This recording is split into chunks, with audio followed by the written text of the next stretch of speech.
welcome back to my channel.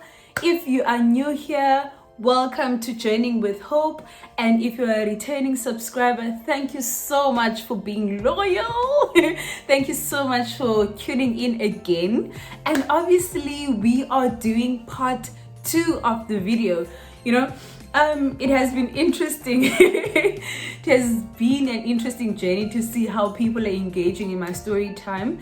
As much as I thought it was really long, because that's how I decided to have a part 2. I'm like, I've been telling this story, but I'm not getting to an end. Then I decided I'm gonna have a part 2. And also, it's only fair that it's that long, because imagine it's like 4 years plus that I'm talking about. So yeah, I hope that you guys bear with me and that we are together, So back to the boy. That has really been an interesting one, because people were sending comments like on my social media, but we can't wait to hear all about this boy, we can't wait to hear all about this guy, and I was thinking, what, there's actually nothing deep to it. There's nothing to that. He was just a random, not like a random, so he was my colleague, right, where I worked. So when I stopped working there, because we were spending time together with other friends, of course, but there's always those guy friends that are like cool, so we had a very good relationship. Other than that, it was nothing more than that. We were just cool buddies. And yeah, that is the whole story about the guy. So back to business. So it'd be like, I'm not taking no for an answer. And yeah, I think that was the first time I received something from someone. But other than that, I never really asked for help. Even with my family, I was like, I'm not going to ask for help because I don't want people to be stressing about me. And there were times where toiletry and that's the time where I could, mama imali, and at the time I didn't want to ask mama imali all the time, because I knew bana ayiko apivela khona, so can't be asking for money all the time. So namgqiba June, which was my birthday month, I was turning 19 at the time. So I moved out from home at the age of 18, turning 19, because I moved out in May and I was turning 19 in June. So at the time, I was a 19-year-old that was living alone. So again, I was done applying and doing all my school things.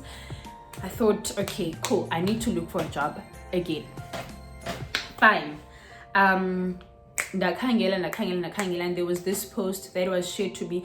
Oh, pana a Bidvest, because it was a learnership. So there was 1 week, 2 weeks of studying, yafunda mos learnership, and then 2 weeks of practical work. So I had a close relationship with the teacher. I really liked her. She really liked me, and obviously in class, and I was smart, so I was answering yonke lanto. With teachers, most if you're making their jobs easy, then it's a +1. So after that, I told her, okay, I will no longer be part of the program or the learnership and whatnot. So we still kept in touch, and then around about June, ending of June to July, she sent me a post to me that Ekren West, they were looking for dealers. In my mind, I thought, hey, I didn't know what a dealer was, to be honest. I did not know that. And then I was like, okay, Lena Shebi Grand West. The first thing that came to my mind, to be honest, was Grand West Magic World, where you're playing games and whatnot. So I was thinking, we're probably going to assist the kids with playing games on how to use the machines and whatnot. So it's exciting. Cool. You go, I apply for the job, and again I receive a call that I need to go for an interview. Fine. After receiving this call, I go to Ekren West. Hey, so what happened is I asked for a friend, but my 50 rand, and then my friend gave me 50 rand because I needed to use a train to Grand West, because it was the easiest route to get there. Not quick, but the easiest. So I asked for 50 rands to buy a train ticket. Fine, I got it. Then the day of the interview, I was supposed to be there at 8, 8 or 9, I think half past 8. So then I Then I took a train. When I got to the train stations, Ilandus were not there. The guards, as you call it, the security guards were not there, and it was closed. So I couldn't buy a ticket right there. Ne? Then I went in, I waited for the train, and the train came. I didn't have a ticket, but I had money to buy the ticket. I told myself, it's fine, I'll buy it. And you figure pana, before I go out of the platform. Got there, Nafika, we had to swap, was it in Mutual? No, it wasn't in Mutual. I forgot this train station that we had to swap at. When you got there, Ikachi were there. And now, when the security guards are there, like, I thought you'd be able to come out of one platform to the other. So when we were about to come out of the platform, the guards were there, right? So you had to have your ticket. If not, it's either you're going to be arrested or you need to buy a ticket and get 50 rand. Remember, I had, was it 40 rand? I think it was 40 rands. And I had bought a fruit with 10 rand. So I was left with 40 something rands. Now, a train was going to leave me. My train was going to leave me because I had to switch a platform from one platform to the other to get a train to Ekran West. Now they tell us that, sorry, you're not allowed to come out unless you show your ticket or you buy a ticket for 40 rand. Now that's the worst part, because the ticket was 8 rands. Now you have to use your 40 rand just for a ticket, like 8 rand. And because many people have excuses, but I didn't buy a ticket because of this and that and that. Even if you had a valid excuse, they wouldn't allow you to pass because they thought you were just making excuse and you're like any other people. So I thought to myself, you know what? There's no way. I need to buy 40 rand because I need to get to the interview. I don't have a choice.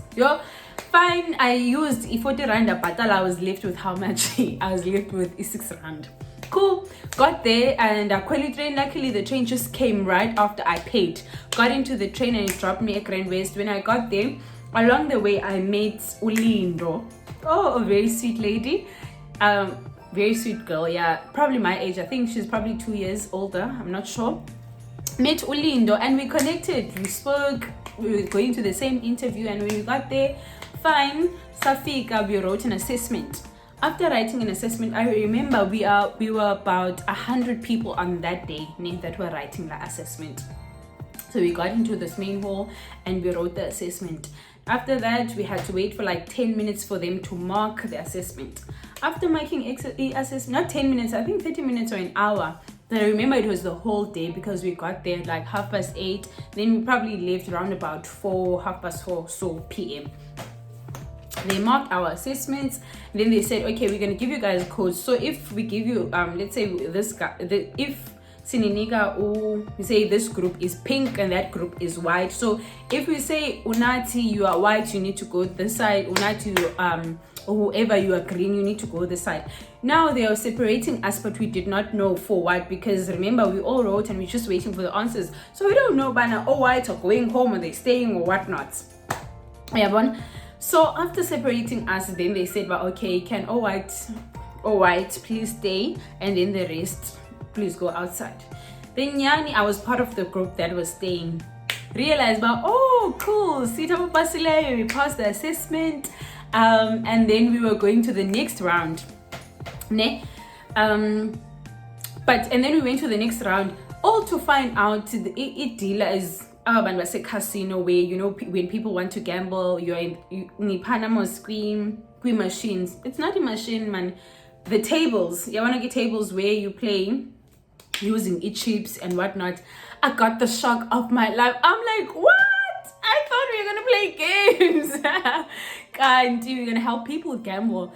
Now, firstly, it was against my values, ne? But obviously, it's a company and they have their own values and whatnot, and it's what they do for money. I'm like, gambling. I did not think of that. I am going to help people gamble. Yo, fine. It was a job. Cool. It was an learnership now. It was another learnership. So fine. I got through the stages, and we had to again go through a training, and in the training people were going home. I think we were about 40 that were taken from that group.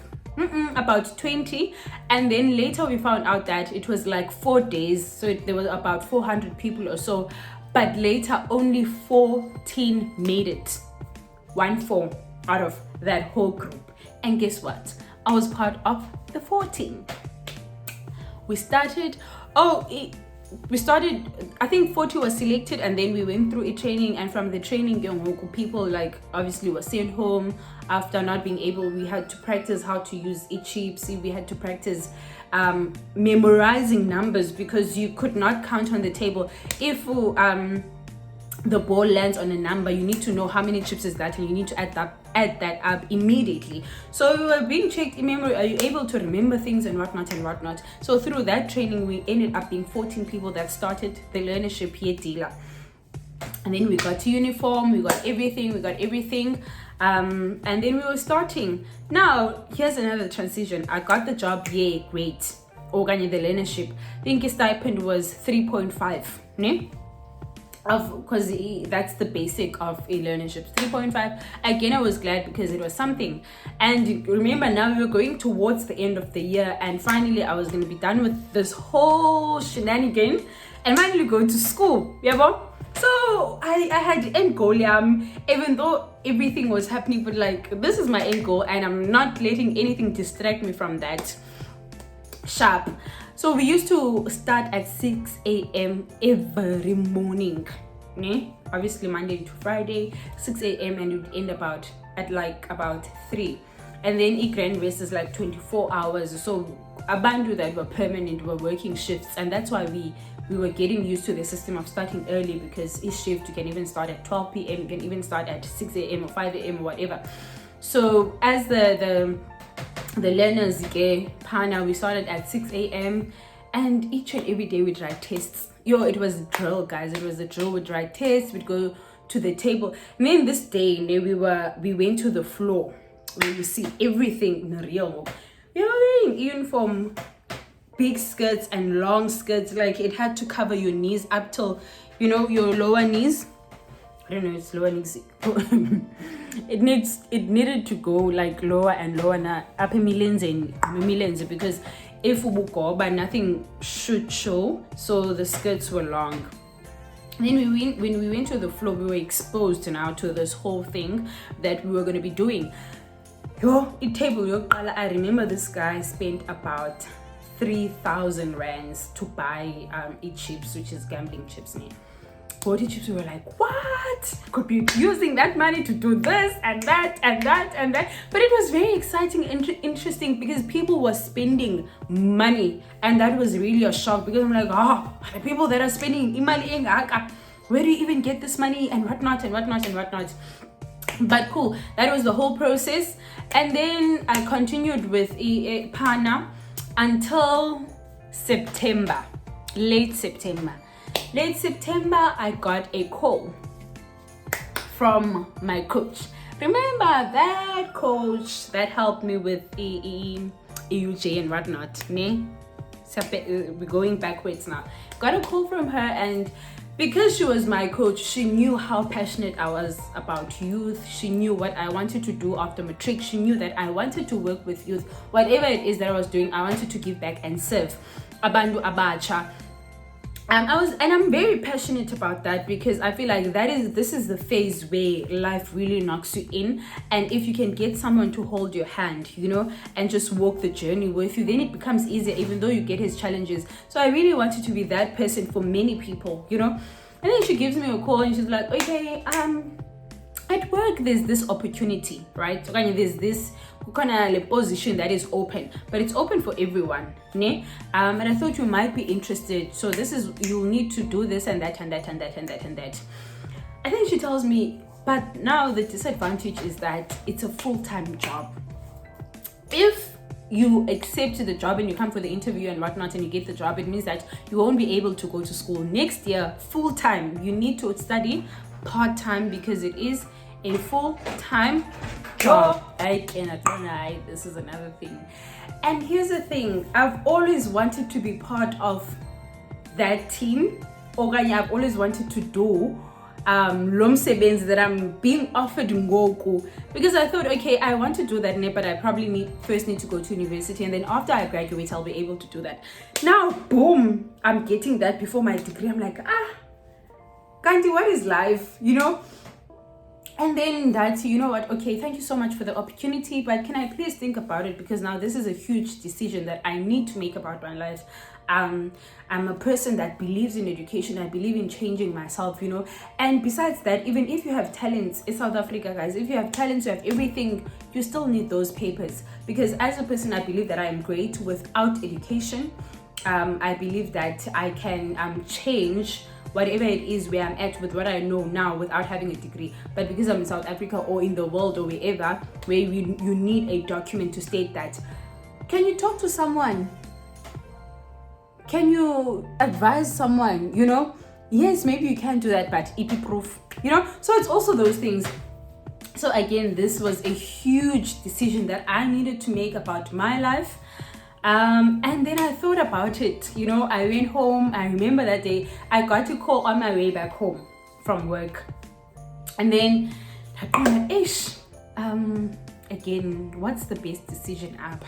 Yeah, and then I went to my mom. I told my mom, Mama, this is what's going on. And my mom was like, I really support whatever it is that you feel is right. Obviously, if taking the wrong banner, I don't want to go to school, I don't want to work, that would have been a different conversation. But she's supporting the decisions that I'm making because she trusts a judgment time and that I'm going to make better decisions about my future. Yeah, and then my mom was like, no, I'm not going to say anything now, because either way, you're the person that's going to go through the process. Yeah? So you need to make the decision, so that if it was I made the choice.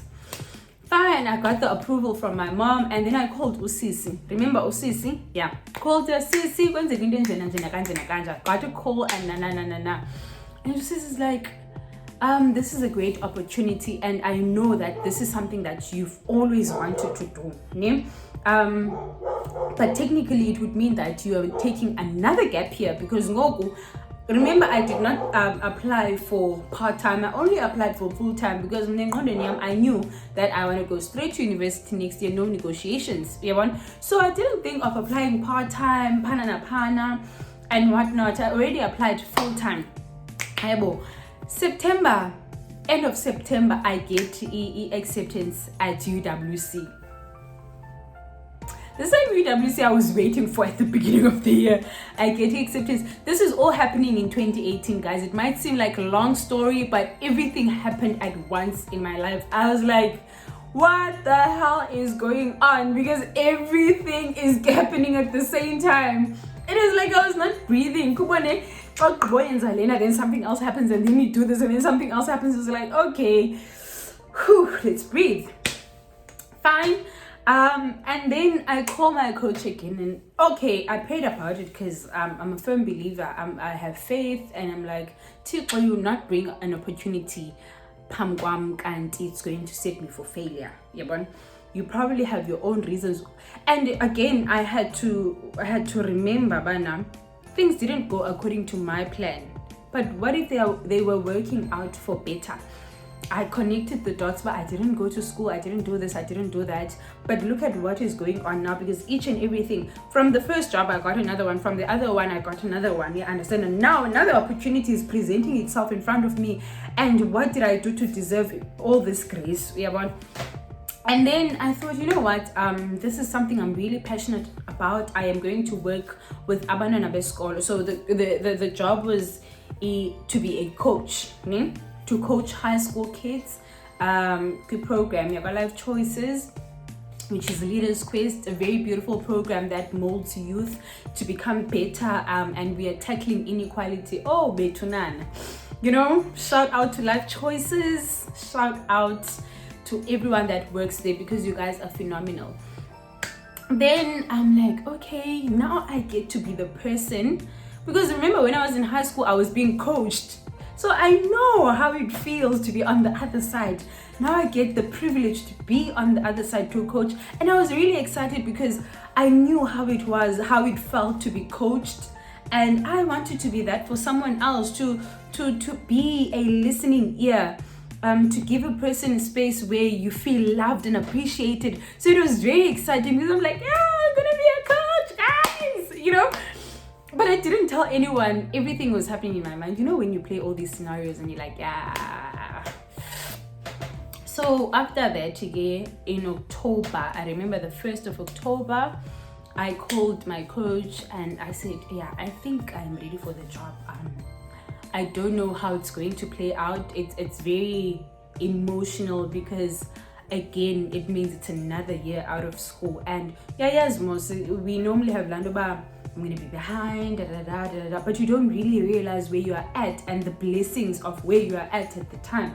Because as you wouldn't have known if you went straight to university or if you didn't undergo yonke lando. You understand? And I think that is something we need to realize as human beings, that as painful as it is, but wherever we are, there's a lesson that we need to learn, and there's something that we are being prepared for. Because in the end, I think, had I went straight to university, what if I graduated and I didn't even get a job after that? Again, what if I graduated and I got a job? I don't know, but it is what it is. So I accepted the job. Remember, I'm still working at this other one. I accepted the job, and then I had to resign on my other job. I had to resign. Then I won't say I got another job and whatnot. I'll say okay, I want to focus on my studies, because remember, I was accepted already at UWC. I was also accepted at NMMU, because now I did not only apply in Cape Town and Joburg, I spread out in applications because I didn't want the same thing that happened before, where I only had few options. So I spread out my options, got accepted, guys. Now the apply goes, and I'm like, this is what I wanted like a few months ago, and it was not here. Now that it's here, I'm getting another opportunity. What the hell is going on? But yeah, I resigned. I sent a resignation letter, and I handed in uniform and everything else that I had received. Pana, I was really grateful for the opportunity, because I really learned a lot. Pana, I learned a lot, because there were days where you're like, oh, you know what, I don't want to go to work today, but because you knew Bana, there's a strength that you are bringing in. And also that whole process of being selected out of a lot of people, because it was about 400 people plus, okay, 300 plus mandicho that went through that, but that sent applications is out. But I was chosen to be part of the few, and that really stuck with me, because it showed me that I do have potential, and whatever it is that I put my heart in, I'm going to get, So that's one lesson I took from Pana, because it really stuck with me that no man, you are the girl that you think you are, So yeah, I closed that chapter and I started a new chapter, 2018 October. And then I went in. Guess what? I got in there, the signer in at the reception, and I sat waiting for the interview. You're well dressed and whatnot, you're waiting for the interview to happen. People are coming in, and people know me already because I was part of the program in high school. So we normally went to the office, so people that were working, they already knew the students and whatnot. So some people were recognizing me. Oh, hey, how are you? Good. So it was that whole thing. And then my manager came down and he asked me, why? The manager, remember life guys, remember the manager that was going to give me money for my registration fees? My manager. Yeah. He came down, he's like, hey, Unanti, how are you? I'm like, I'm good, how are you? I'm good. And he's asking me, why are you sitting here? I'm like, what do you mean? Why I'm sitting here? I'm here for the interview, And he says to me, no, interview for what? You already got the job. I'm like, what do you mean? It's like, we know you, we know your strengths, we already know. So why am I going to interview you? Because I know, obviously, I just had to have the papers and whatnot and hand in everything. But the interview process, it was a matter of where you at, what are your intentions. But I did not have an interview, your Uti. Are you getting the job or not? That was done. It was final. I was getting the job, but it was just sort of a catch up about where are you at in life. And guys, I went home and I cried and I was like, Kanti Tikunjani, how are you, God?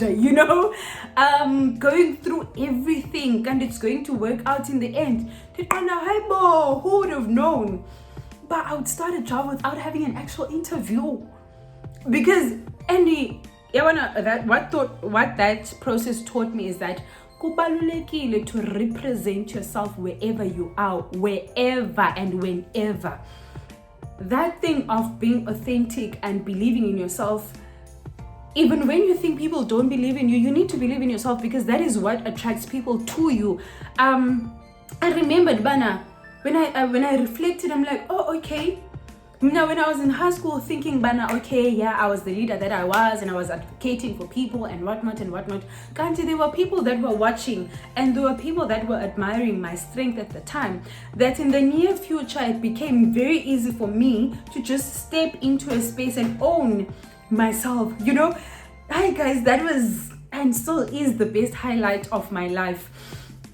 So I started the process, and yeah, I am just going to sort of end it there. I started the job and I was introduced to kids, not kids, because hey, here's another interesting thing. I was a 19-year-old coaching 18-year-olds and 17-year-olds. And at that time, they did not know how old I was, ne? But it's a matter of maturity. I think I'm just too mature for my age, because when I stepped into that, people were calling me Sis Unati, Coach Unati. And I'm like, yeah, because only if you knew how old I was. So that was very interesting, because I was working with 30-year-olds, 32-year-olds, 33-year-olds, and I was the youngest. Hey, Kanti, what is life? You know, so that is where my coaching journey started. And I've been coaching grade 12s from 2018, 2019, 2020. And then now in 2021, I'm coaching grade 11s and grade 12s. And to sum it up, it has been a beautiful journey. It has been a very emotional journey, and seeing your students changing, and you know, that thing, Yogbana, you were able to help someone move from point A to point B. That has been a very rewarding feeling. And I was like, ooh, I was not going to get this in university, you know.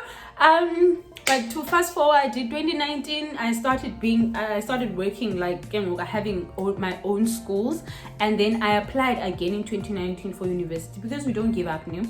So I applied for part-time. Then I looked at the University of South Africa, and then I applied in 2019.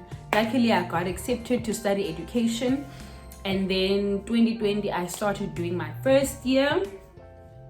It was not easy, because having a full-time job and having to study and submit assignments and do this and do that and do that, so I lacked a balance between my social life, my work life, and my school life. But at the same time, I made it work. I'd always find time to go out with my friends. I'd always find time to, you know, do different things. So yeah, that has been a beautiful journey. So now I am doing highlight, guys.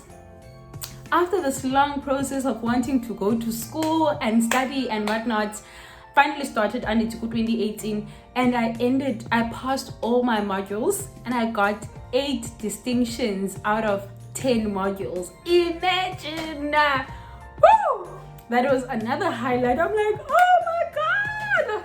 With everything that is going on in my life, I managed to pass. I managed to make it, you know? And yeah, let's hope this is gonna be as beautiful, because it's called, guys. Yeah, but I'm doing my second year in BEd, so I'm doing Bachelor of Education in senior and what? Senior and FET. Yeah, I'm doing a degree. I'm there. It's 4 years, and I am doing my second year. When I look back, a quote by Steve Jobs. Steve Jobs says, you cannot connect the dots looking forward, but you can connect the dots when you look back. When I look back from the time I finished Matric to where I am now, indeed the dots are connecting, and it hasn't been an easy journey. It hasn't been an easy journey, and it has been a lot. I've been crying. There were times where I thought, you know what, God is biased. Uthixo has abantu bakhe that he loves, and he forgets about some of us. But it is times like that where you see your strength, and where you see God's love and his mercy and grace. there are times Musukane, why me? Why did I have to go through all of this? Why Indim? Like, we ask ourselves those questions all the time, but we forget that we are not like other people. And if your life has to go through that route, whether you like it or not, you are going to go through that. And it's really not easy. But I'm grateful for the journey because it has made me who I am today. Had I not went through all of that, I don't know if I'd be the person that I am today. I'm more compassionate, I'm more kinder, I'm more loving, and I'm more caring because I understand how it is not to have things. First of all, I understand how it is to see your future, right, in front of you, but you just cannot seem to get to it. I understand how painful it is to want things, but it's basing of money right now, from the process of my registration, to how I struggled. I didn't really struggle getting a job, but to how I had to go through all of those challenges in order for me to be somewhere, and how my table was being prepared. Like, I just cannot understand ukuba uThixo usebenza kanjani. And where I'm at right now, I'm very grateful for each and every opportunity, and I'm grateful for what I have because I've grown a lot. I've grown a lot from moving. Remember, I moved out of home during my first job. It was my second job when I moved out, and then I lived in the flat I rented for 1,000 rand.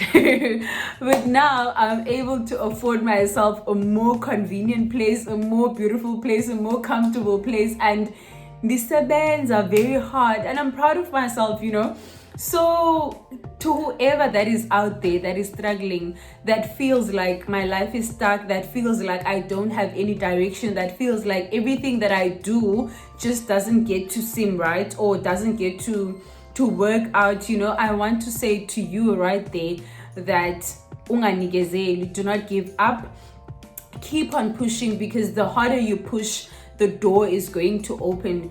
Do not give up at all. And also, don't compare yourself to your peers, because people have their own lives. I've seen it in my own personal life, and even with my friends, we are at different spaces, we are doing different things, and we are all pushing, you understand? So if you want to look at another person and say, I should have been doing that, then you're not going to go because you keep on comparing yourself to other people. And sometimes it's not even you that compares yourself, but maybe your loved ones, your parents, your family members, or your friends. You just need to keep focused because your journey is beyond that. You don't understand how great it could be. Because of the struggle that you are going through now, or the struggles that you are facing now. But all I want to say, from my journey, from my experience, I've learned to trust in myself. I've learned to understand that I have potential, even if I could not see it at the time, even if things were not working at a time. I understood that I could be whatever it is that I want to be. And to the girl that I was 15 years ago, which is, how old was I? I don't know, but I was very young. I want to say that I love you. And to the girl that I was 10 years ago, I want to say that I love you. To the girl that I was 5 years ago, I want to say that I love you so, so, so much. And thank you for carrying me through all these years. You are my favorite person. And, we've been through a lot, bro. We've been through a lot. And we are pushing. We keep on pushing. Asinigezeli this side, and that is one of the things, our Pagwa journey of hope, that we are going to keep on reminding ourselves of. Asinigezeli this side, and we keep on pushing. So guys, this is the end of my story time. Surely there's a lot of things that I missed out in my story, because I can't really say everything because I don't remember some things that happened, but those are the things that I've shared are the things that I remember and the things that have kept me going. And when I look back, I'm like, wow, who would have thought I'd have all the things that I have? Who would have thought that I'd be able to buy myself things that I want to buy myself, So yeah, guys, thank you so much for watching. And obviously, guys, do not forget to comment. Don't forget to comment. What do you think of the story? And obviously, improvements here and there. We are still starting and we are learning along the way. And plus, I'm not rushing myself. I am just taking my own time at my own pace because I want to feel my journey. I want to experience this whole journey. I don't want to rush things because people say, So I want to feel the journey and make sure that I am not walking alone. I'm not leaving people behind. And yeah, please give me feedback and tell me what it is that you would like to see next, and we will work on that. So yeah, guys, thank you so much for watching, and please don't forget to subscribe. The family needs to grow. We need to journey together, find more people to walk with us in this journey of hope. So don't forget to subscribe, don't forget to hit the notification button, don't forget to like and comment. And obviously, our famous words. Don't forget to tell your friends to tell their friends and their friends to tell their friends that there's a new girl on the block. See you next time.